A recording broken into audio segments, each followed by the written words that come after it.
Il Partito Democratico ha definito la sua proposta di legge quadro per l'autonomia del Veneto, dopo aver annunciato nelle scorse settimane le 7 materie, le prime secondo il PD per avviare una trattativa con il governo. Ora ecco sul tavolo la proposta che il segretario regionale Dem, Andrea Martella, consegnerà in tempi rapidi al ministro per gli affari regionali Maria Stella Gelmini. In questi anni siamo stati in una situazione di paralisi, quindi abbiamo cercato di indicare prima come uscire da questa paralisi, individuando delle materie su cui è possibile realizzare l'autonomia e che hanno a che fare con le imprese, con il lavoro e con la formazione.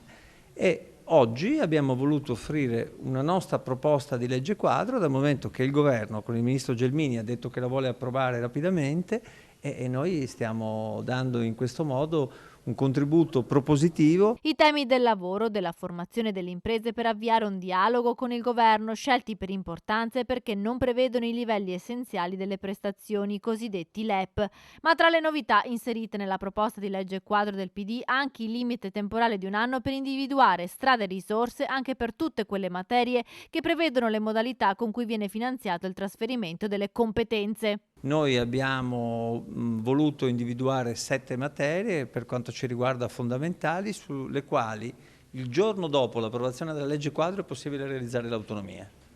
perché sono tutte materie che non prevedono i LEP, e cioè materie che il Veneto può iniziare ad esercitare da subito, il giorno dopo l'approvazione della legge quadro. Ciò non esclude la possibilità, naturalmente, che queste materie possono ulteriormente aumentare nell'ambito delle 23, ma soprattutto con un principio: ci servono delle competenze rispetto a qualcosa che serve realmente ai cittadini.